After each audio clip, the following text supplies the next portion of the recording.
আজকে আমরা শিখব ফটোশপ বেসিক টিউটোরিয়াল পর্ব 1 এর কিছু টিউটোরিয়াল দেব। এখানে আমরা ফটোশপের যে বেসিক যেই লুকআপটা সম্পর্কে ফটোশপ সম্পর্কে আমরা পরিচিত হব।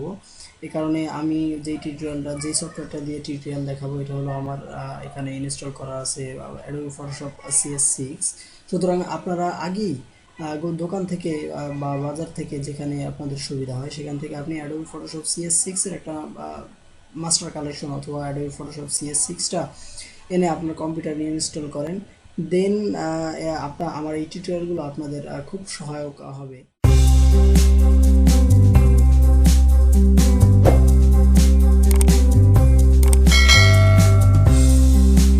এখন প্রথমেই আমরা অ্যাডোবি ফটোশপটা ওপেন করি। এখানে আমরা দেখতে পাচ্ছি যে বাম পাশে অনেকগুলো টুলবার আছে। মূলত এই টুলবার দিয়ে ফটোশপের কাজগুলো করা হয়। আর আমরা যে ডান পাশে যেই ইগুলো দেখতে পাচ্ছি এখানে কিছু প্যালেট আছে, layer palette, sources palette, colour palette. এগুলো আপনার সবই প্রজেক্ট যখন করবেন, যখন ডিজাইন করবেন তখন সবই এগুলো আপনার দরকার হবে এবং আস্তে আস্তে এগুলোর ব্যবহার সম্পর্কে আমরা জানবো। সুতরাং এখন আমরা দেখি যে উপরে কি কি বাটন আছে। এখানে আছে ফাইল থেকে নিউ।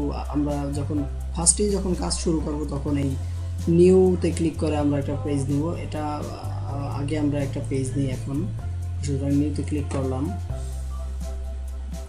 করার পরে পেজ এখানে আসছে। এখানে সবচেয়ে ইম্পর্টেন্ট যে ব্যাপারটা এখানে আছে প্রিসেট। এখান থেকে আপনি যে কোনো পেজ নির্বাচন করতে পারবেন, যে default Photoshop size, US paper, international paper, বিভিন্ন ধরনের পেপার। আমরা সাপোজ ইন্টারন্যাশনাল পেপারটা নিলাম।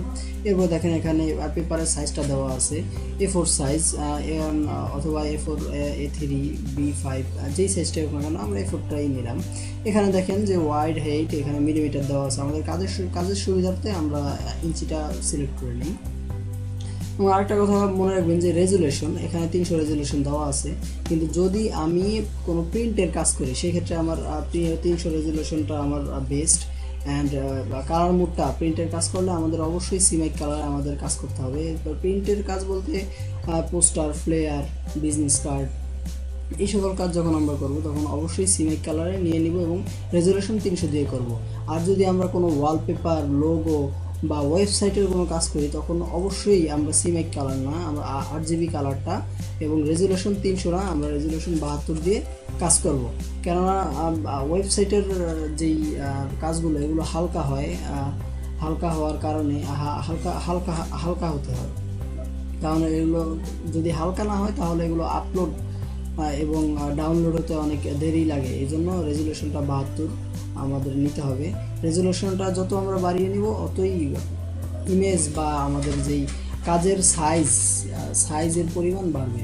সুতরাং আর সব কিছু আর যেগুলো আছে এগুলো আমাদের তেমন একটা দরকার নেই। আমরা এখন ওকে ক্লিক করি। আমাদের একটা পেজ আসছে সামনে, আমরা দেখতে পাচ্ছি। এখন যেই আমরা যে টুলবারগুলো আমরা এই টুলবার সম্পর্কে টুলবারের সাথে একটু পরিচিত হই। দেখেন এখানে আমরা যখন যে কোনো টুলবারের উপরে আমরা মাউস নিব তখন এখানে উঠতেছে বা মাউসের নিচে আমরা দেখতে পাচ্ছি যে এখানে নাম উঠছে যে রেক্টেঙ্গুলার মার্কিউ টুল। এবং দেখেন এখানে যদি আমি মাউস নিই তখন এখানে লেখা উঠতেছে যে মুভ টুল।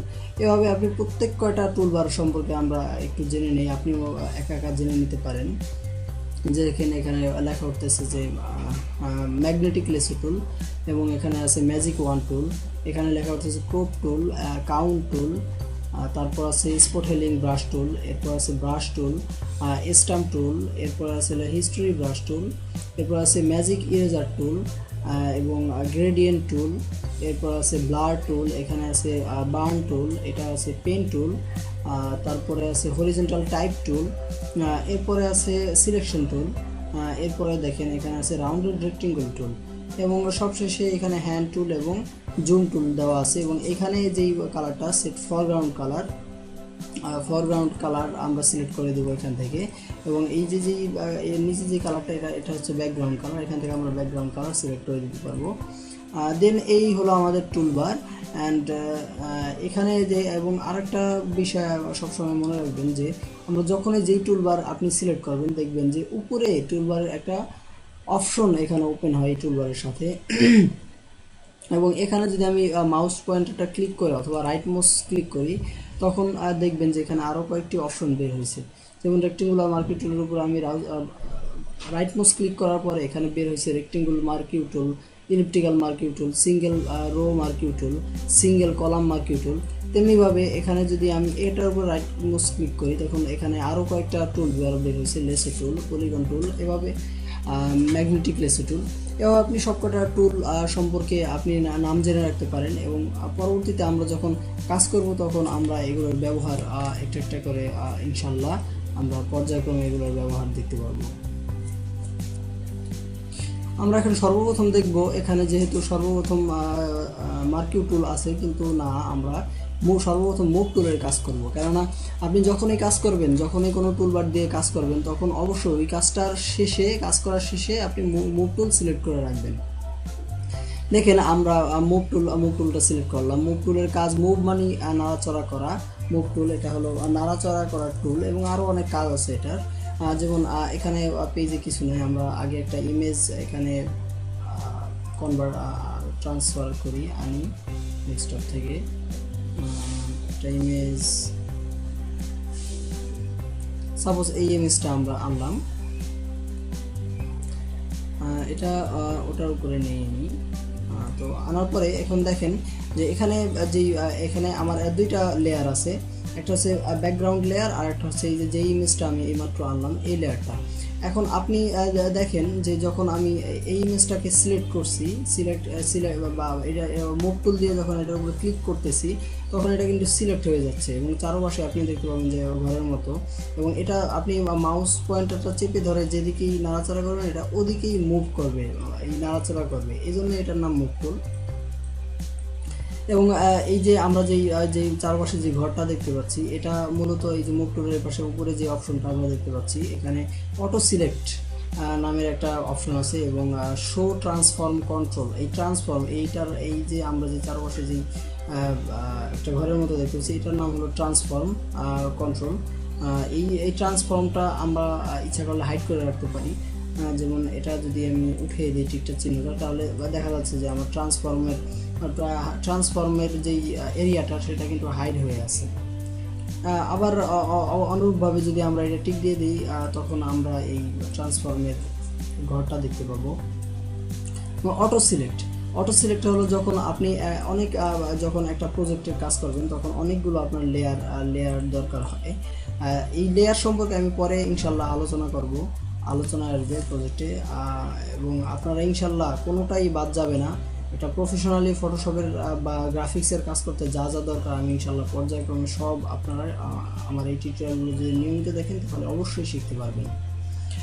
যখন আমরা একটা প্রজেক্ট করি তখন একটা প্রজেক্টে অনেকগুলো লেয়ারের কাজ থাকে বা লেয়ার নেওয়া লাগে, লেয়ার আমাদের নেওয়ার দরকার হয়। তখন দেখা যায় যে আমরা যখন যেই লেয়ারের পিকচারের উপর ক্লিক করব তখন সেটা যাতে অটো সিলেক্ট হয়। এখন দেখেন যে আমি এটা সিলেক্ট অবস্থায় আছে, এখানে দেখা যাচ্ছে সিলেক্ট অবস্থায়, কিন্তু আমি যদি ব্যাকগ্রাউন্ডের উপরে ক্লিক করি কিন্তু ব্যাকগ্রাউন্ড কিন্তু তখন সিলেক্ট হচ্ছে না, এই লেয়ারটাই সিলেক্ট থেকে যাচ্ছে। সুতরাং অটো সিলেক্টটা যদি আমি সিলেক্ট করে রাখি তখন আমি যদি ব্যাকগ্রাউন্ডে ক্লিক করি তখন কিন্তু এটা সিলেকশন চলে যাচ্ছে। আর একটা কথা হচ্ছে ব্যাকগ্রাউন্ড স্বাভাবিকভাবে সিলেক্ট হয় না, ব্যাকগ্রাউন্ড অবস্থায় থাকে এবং ব্যাকগ্রাউন্ডটা নাড়াচড়াও করা যায় না, মুভ করা যায় না।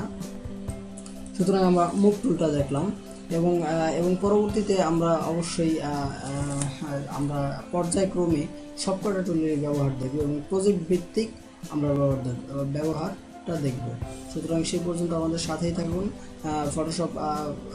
বেসিক ফটোশপ টিউটোরিয়াল পর্ব 2-এ আপনাদেরকে সবাইকে আন্তরিক অভিনন্দন এবং আমন্ত্রণ জানিয়ে আজকের এই বেসিক ফটোশপ টিউটোরিয়াল পর্ব 1 এখানে শেষ করছি। আসসালামু আলাইকুম।